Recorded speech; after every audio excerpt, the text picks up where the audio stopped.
సరే, పాకిస్తాన్ తిరిగి మళ్ళీ తెగబడుతూనే ఉంది. సరిహద్దుల్లో అమాయక పౌరుల్ని చంపేస్తుంది. ఆ విషయాలన్నీ కూడా మనం వేరే వీడియోలో చెప్పుకుందాం. అయితే ప్రపంచ దేశాల స్పందన ఎలా ఉంది? వాస్తవానికి ఇదంతా కూడా ముందుగానే ఎప్పటికప్పుడు డెవలప్మెంట్స్ అన్నీ కూడా ప్రపంచ దేశాలకి మన దేశం తెలియజేస్తూనే ఉంది. ఆ తర్వాత సంఘటన జరిగిన తర్వాత కూడా వాళ్ళకి ఎప్పటికప్పుడు కూడా అప్డేట్ చేస్తూనే ఉన్నారు. కానీ వాళ్ళ స్పందన ఎలా ఉంది అన్నట్టయితే ఎప్పుడూ కూడా ఇవన్నీ ఒక పిల్లి మంత్రాలు, శాంతి మంత్రాలు వల్లించినట్టుగానే అగ్రరాజ్యాల యొక్క వ్యవహారం ఉంటుంది. కారణం ఏంటంటే భారత్ పట్ల వాటికి ఉన్నటువంటి అవసరాలకి భారత్ కావాలి, కానీ భారత అవసరాన్ని మాత్రం వాళ్ళు మనస్ఫూర్తిగా రిసీవ్ చేసుకునేటువంటివి చాలా అతి తక్కువ దేశాలు ఉన్నాయనే చెప్పాలి. ఇప్పుడు కొంత వైఖరిలో మార్పు వచ్చినా కూడా అవసరం వచ్చినప్పుడు వాళ్ళ యొక్క వక్ర బుద్ధి అనేది మాత్రం స్పష్టంగా కనిపిస్తూనే ఉంటుంది. సరే, రెండు అణ్వస్త్ర దేశాల మధ్య ఏదైనా ఉద్రిక్తతలు ఏదైనప్పుడు పెద్దరికంగా ఎవరైనా కూడా శాంతి ప్రవచనాలు చెప్పడం అనేటువంటిది కరెక్టే. కానీ ఇక్కడ రెచ్చగొట్టింది ఎవరు, బాధితులు ఎవరు, బాధ పెట్టింది ఎవరు, ఇది కదా ఈ ప్రాతిపదికగానే ఉండాల్సినటువంటి అవసరం ఉంది.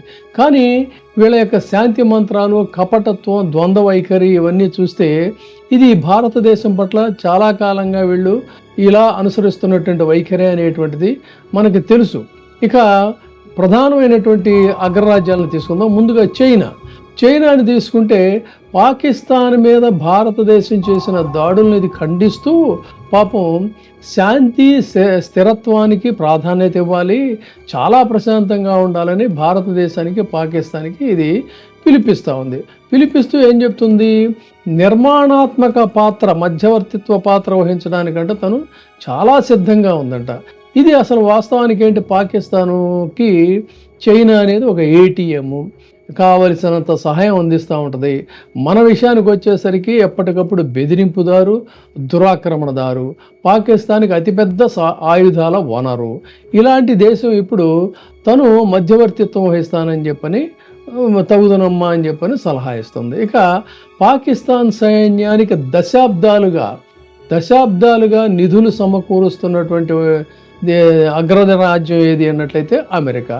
ఈ అమెరికా అధ్యక్షుడు డొనాల్డ్ ట్రంప్ మనకేదో నరేంద్ర మోడీ గారికి చాలా సన్నిహితంగా ఉంటాడు, మన దేశానికి చాలా దగ్గరగా ఉన్నాడని చెప్పని కాదన్నట్లయితే వాళ్ళ ట్విన్ టవర్స్ మీద అటాక్ జరిగిన తర్వాత వాళ్ళలో మార్పు వచ్చిందని మనం ఆశిస్తున్నాం. కానీ వాళ్ళ యొక్క విదేశీ వ్యవహారాలు, వాళ్ళ యొక్క సంకుచితత్వం, కపటత్వం అదంతా కూడా వాళ్ళకి ఉంటుంది.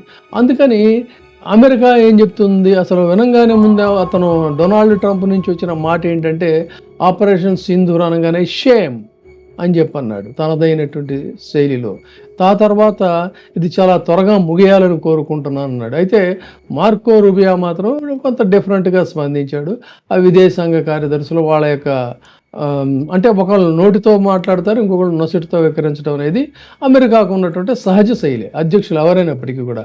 ఇక యూకే విషయానికి వచ్చినట్టయితే యూకే మేము సహాయం చేయడానికి సిద్ధంగా ఉన్నాం, మధ్యవర్తిత్వానికి సిద్ధంగా ఉన్నాం అని చెప్పని విదేశాంగ కార్యదర్శి ఇటు భారతదేశానికి అటు పాకిస్తాన్కి ఇద్దరితో కూడా మాట్లాడి తను పెత్తందారీతనాన్ని వహించడానికి తను సిద్ధంగా ఉన్నాడు. సో ఇది ఇలా ఉంటే బ్రిటిష్ ప్రధానమంత్రి కియర్ స్టార్మర్ కూడా ఇలాంటి వంకర టెంకర మాటలే మాట్లాడాడు.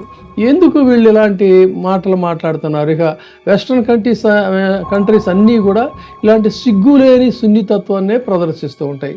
లండన్లో ఉగ్రవాదులు పౌరులపై దాడి చేస్తే వాళ్ళను మాత్రం కాల్చి చంపుతారు, అది వాళ్ళకి కరెక్టు.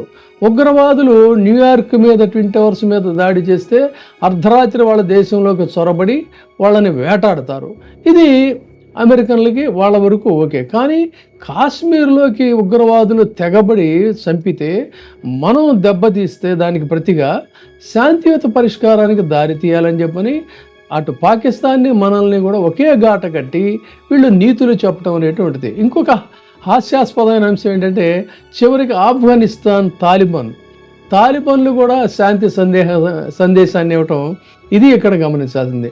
యుఏఈ విషయంలో కూడా అదే దారి. సో ఇక ఐక్యరాజ్య సమితి మరి సెక్రటరీ జనరల్ యాంటోనియో గుటెరెస్ ఏమన్నాడు అని అంటే, భారతదేశం పాకిస్తాన్ మధ్య సైనిక ఘర్షణని ప్రపంచం భరించడానికి సిద్ధంగా లేదు అని చెప్తూనే అయితే ఏమన్నాడు, వాస్తవానికి మనందరం కూడా ఆందోళన చెందుతున్నాము, ఇది ఉద్రిక్తతలకు దారి తీసింది, పాకిస్తాన్ ఉగ్రవాద దేశం అని చెప్పని అయితే కొంతవరకు కమిట్ అయ్యాడు. అది ఇక్కడ కాస్త ఇది. ఇక ఇజ్రాయెల్ విషయానికి వచ్చినట్టయితే, ఇజ్రాయెల్ ఆపరేషన్ సింధూర్ భారతదేశం ఆత్మరక్షణ చర్యగానే పేర్కొంది.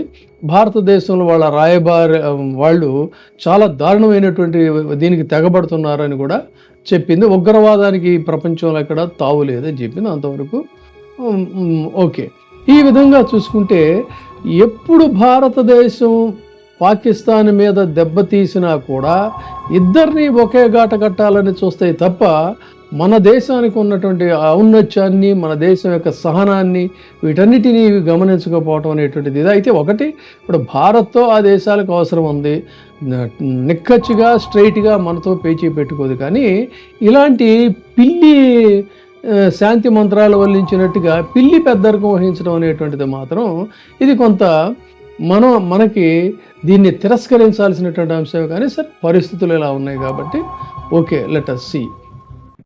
ఇప్పుడే సబ్స్క్రైబ్ చేయండి, లైక్ చేయండి, షేర్ చేయండి. వే టీవీ ప్రైమ్, మీ ఉత్తమాభిరుచుల సమ్మేళనం.